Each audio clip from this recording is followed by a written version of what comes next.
Bonjour, ici Thierry, agriculteur d'aujourd'hui. Alors vous avez pu voir ce bruit de machine qui est sûrement le bruit d'une grosse bécane. Et non, il s'agit bien d'une moissonneuse-batteuse de très haute technologie. Par contre, elle est utilisée pour récolter des essais.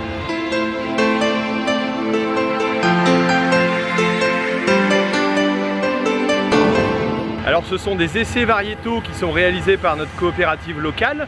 Et là actuellement, donc, il y a deux machines qui sont dans les parcelles d'essai et qui sont en train de faire les relevés avec des échantillonnages spécifiques et avec une pesée à chaque parcelle, à chaque micro-parcelle. Alors ces machines-là valent une fortune, le prix d'une très grosse machine, mais elles ont toute une technologie à l'intérieur pour permettre donc de peser et de réaliser quelque chose de très précis pour les essais. En effet, pour qu'un essai soit validé, il faut qu'il soit fait dans les meilleures conditions possibles et qu'on ait le résultat le plus précis possible. Et donc c'est le cas actuellement. Et écoutez, on va faire un petit tour de la machine et puis essayer de voir comment elle fonctionne et puis son utilité. Alors comme vous pouvez le voir, ces deux machines sont composées exactement comme une moissonneuse-batteuse classique. C'est-à-dire qu'à l'avant, elle est composée d'une coupe avec une scie, des rabatteurs, un convoyeur et puis qui ramène vers un batteur. Ensuite, vous avez un même système de secouage et de triage qu'une machine identique. Par contre, ce qui diffère le plus, c'est l'électronique à bord qui permet de peser à l'intérieur de la machine, de peser exactement tous les échantillons. Donc une parcelle est réalisée. Ensuite, il y a un arrêt, il y a un échantillonnage qui est pris par un sac. C'est pour ça que vous avez deux personnes dans la machine, une qui conduit et puis l'autre qui ramasse les échantillons. Et donc il y a une pesée et un enregistrement électronique qui est fait. Donc il faut une très grande rigueur par rapport à l'organisation, parce que si jamais vous avez une erreur, vous décalez toutes les parcelles les unes après les autres.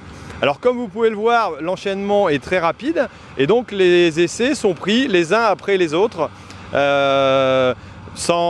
avec simplement un petit arrêt entre chaque qui permet de vider la trémie et les systèmes la trémie de pesée et le système de nettoyage afin de peser la totalité du grain, et ensuite elle repart pour refaire un nouveau cycle.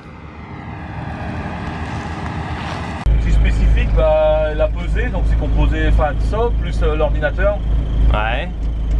Donc on a le grain, il vient dans le cyclone au-dessus, il est en préparation de pesée, la récolte elle se met dans le cyclone est fermé. Après on déclenche la première fois, ça descend ici dans la trémie peseuse. En fait c'est un cadre qui est tenu par des pesons. Ouais. On peut aller jusqu'à 30 kg maxi.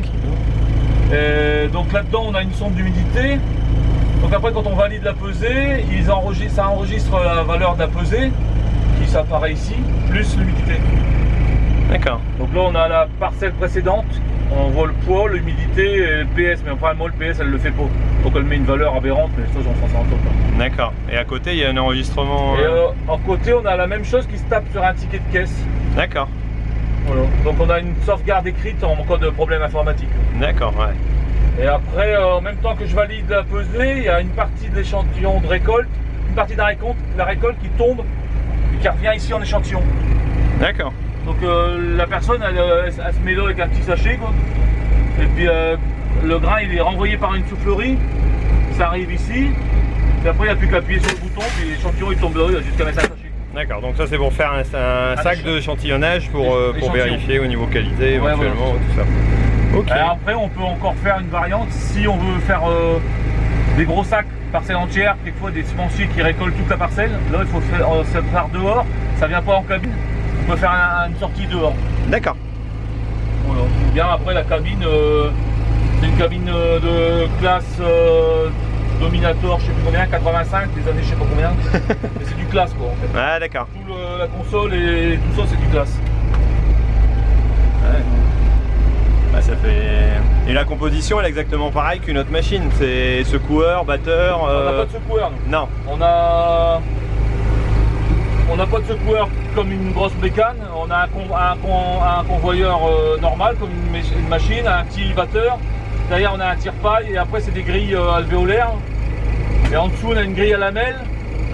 Et en dessous encore on a une grille à trous calibrée en fonction si c'est du grain, si c'est des grosses graines, des céréales ou du colza. D'accord. Et en fait, en dessous de la grille alvéolaire, c'est un tapis roulant qui emmène grain sur les grilles la grille à lamelles. Par contre, on n'a pas de retour d'auto, on n'a pas de transport par chaîne. Tout le grain est transporté par air pour éviter les mélanges entre les parcelles. Ouais, comme ça, on a quelque chose de plus précis. Il n'y a pas de mélange. Il n'y a pas de mélange de grains. Ouais, ouais. Et les quantités sont précises, donc et forcément. Quand pesé, eux, c'est pareil. Ici, le grain, il remonte du fond du caisson, il remonte en soufflerie, par soufflerie comme sur la machine labo. D'accord. Et il n'y a pas de mélange de grains. À chaque fois, c'est vide. Ok. Bon, impeccable. C'est le seul truc qui est spécifique, quoi.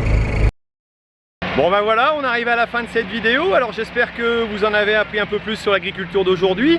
Alors je remercie la société Antedis, donc à qui appartient ces appareils de mesure, ces batteuses avec appareils de mesure et d'essai, d'avoir accepté de se faire filmer pour la vidéo. Et puis la société, la coopérative Unéal, aussi pour les essais qui sont présents juste à côté de notre Cuma et qui nous permet de découvrir d'autres choses aussi. Alors voilà, écoutez, si vous avez aimé cette vidéo, surtout n'hésitez pas à dire j'aime. Si vous n'avez pas aimé, dites je n'aime pas. Et puis mettez vos commentaires. Alors comment vous trouvez ces machines qui sont extraordinaires?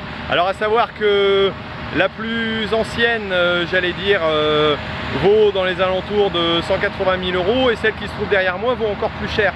Donc ce ne sont pas des jouets et ça vaut aussi cher qu'une très grosse bécane, j'allais dire très bien équipée.